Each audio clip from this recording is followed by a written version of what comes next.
Okay, so I'm going to do a quick opening here and then we'll go from there, okay? Sure.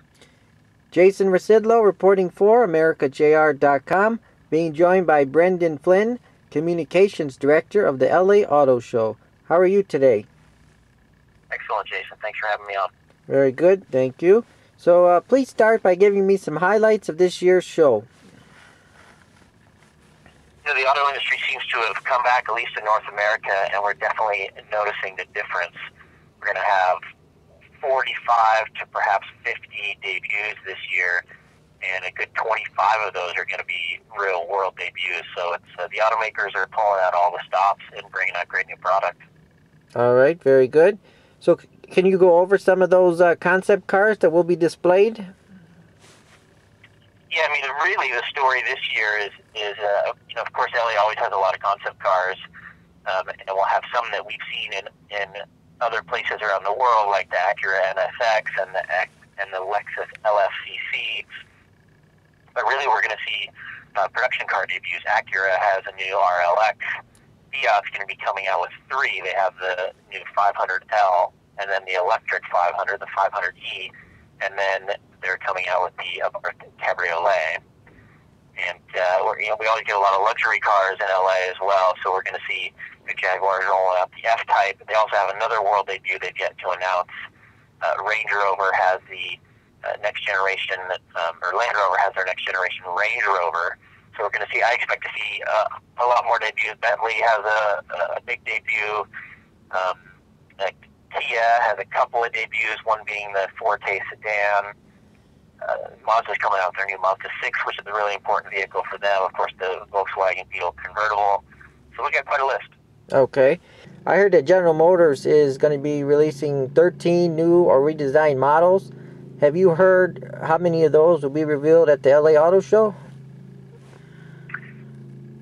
General Motors will have at least 2 debuts that I know of now, perhaps a third in LA. Now, I've heard a lot about autonomous vehicles, from Google and some of the other companies. Can we expect to see some of those at the show? The convergence of technology and the automobile is a huge story for the industry, and LA being a hub of technology, we're seeing really some interest in that area. This year, for the first time, we have a special showcase called the Advanced Technology Showcase, and it's going to be featuring some pretty major players like Intel and Qualcomm and Telenav, Sprint, a few other big players coming together to talk exactly about that, the connected car. Now, maybe it's not full autonomous vehicles, but it's about vehicles communicating with each other, vehicles communicating with structures. And so I think the future of the automobile and autonomous driving is coming much faster than some people anticipated. I think the state of California can just pass some legislation allowing for more access of autonomous vehicles on public roadways. So that's going to be a huge story, and I think it's pretty exciting. Yeah, I heard about that. So please discuss the Designers Night activities. Design is always a big theme at the LA Auto Show. There's 16 advanced design studios here in the Southern California region. And so it's really the biggest gathering of design industry professionals. We'll probably have 12 to 1,500 design industry professionals on press days. And so every year the top design studios go head-to-head to see who can come up with the best design based on that particular year's theme. And this year it's designing the Highway Patrol car of the future, Highway Patrol 2025. We have 7 studios going head-to-head. They're going to be presenting their designs live at the show during a presentation. It's like our own little reality show. It's like our own little American Idol. They get up there and they compete to see who's the best. And then we have a panel of judges, a lot from the top design schools. And then the winners announced at the Designers Night Party, which is held at the famous Congaroo in LA Live. And we get about 500-600 designers that come to that every year. And it's really the biggest design industry-specific party for the industry. Very cool. So what are some of the vehicles that will be participating in the Ride and Drive? Previous years the Ride and Drive has been focused on green vehicles, which is always a big topic in LA. But like I said before, the convergence of technology in the cars is becoming a huge story. So it's now called the Green and Advanced Technology Ride and Drive. Now this is a press days only ride and drive, and we're going to see vehicles that have not only great fuel economy, but some near autonomous features, cars that stop themselves if you don't apply the brakes before an obstacle jumps in your way, or cars that will nudge you back into your lane. The Super is going to be demonstrating its eyesight technology. Honda is going to be demonstrating some of its technology. So is Mercedes, and then we're going to have probably a dozen vehicles that fall into the electric and plug-in and hybrid and diesel category. And Volkswagen is going to be demonstrating some of their new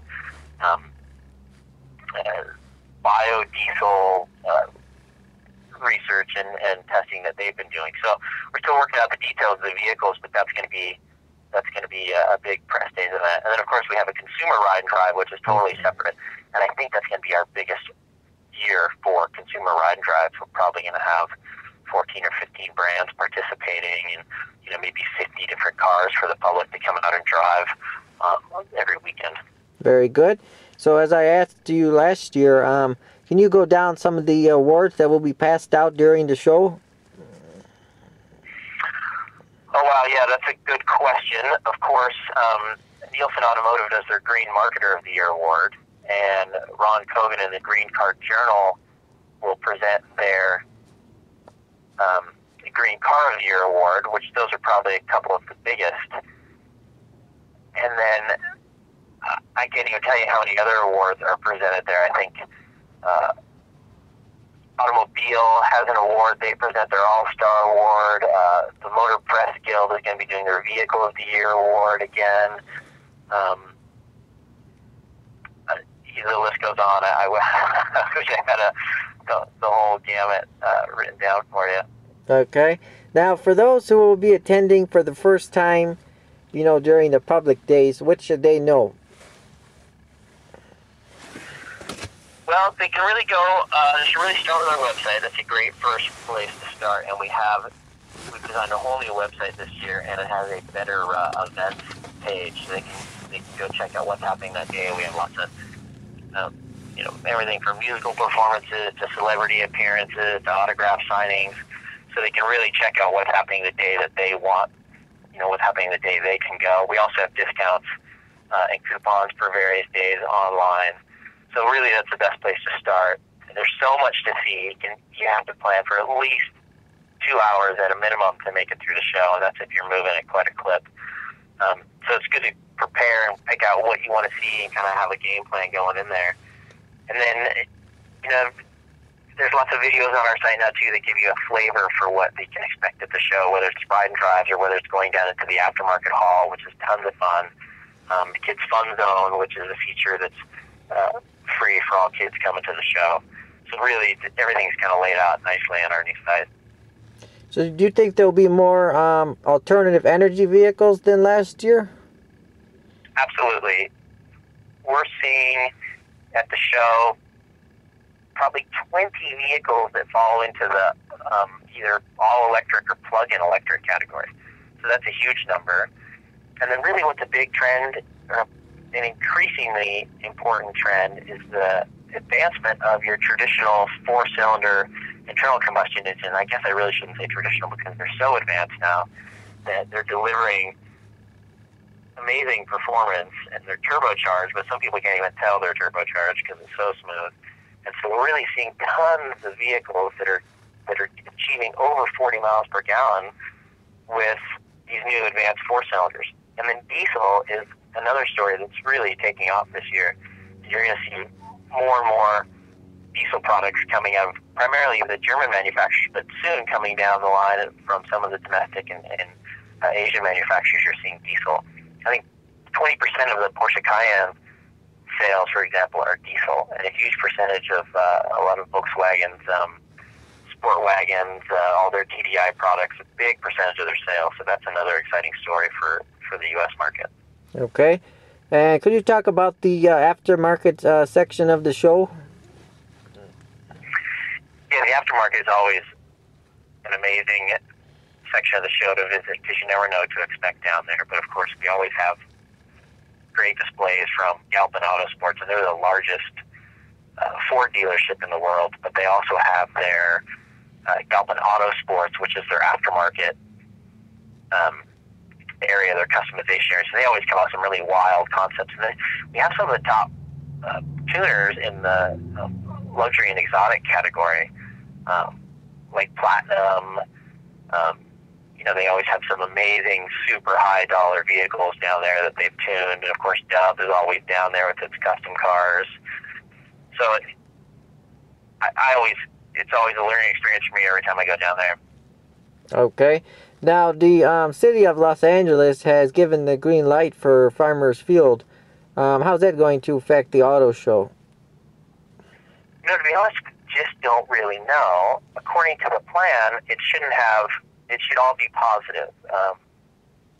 If in fact it goes through, and if in fact there's a team that comes to LA, then they would significantly upgrade the convention center, and they would do it in a way where they would first add on to the South Hall, and then open that up before they demolished the West Hall. So it shouldn't impact the exhibit area. It should only improve it. There might be some difficulties for the guys that have to move the stuff in and drive the big trucks onto the loading dock, but for the manufacturers and for the exhibitors and the consumers, they shouldn't really notice anything other than a really cool new facility being built. And probably, that could happen by next year, you think, or is it still a few more years? I don't think so. I think it's probably a few years away. It's been approved by the city, but AEG is selling the entire company, so they have to find a new buyer, and then they'll need to lock in an NFL team. All right. Any other comments you would like to talk about before we wrap it up here? No, I think it's. I think people are going to feel the energy at this year's show. There's a lot of optimism and excitement about the North American market and auto sales in North America.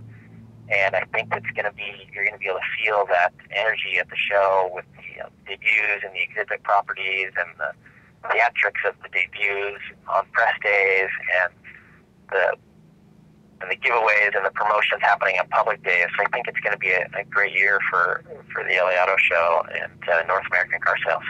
Very good. All right. Thanks so much for calling, and we look forward to the show. Yeah, it was good talking to you. Thank you. You know it. Yep. Copyright 2012, AmericaJR.com, Los Angeles, California.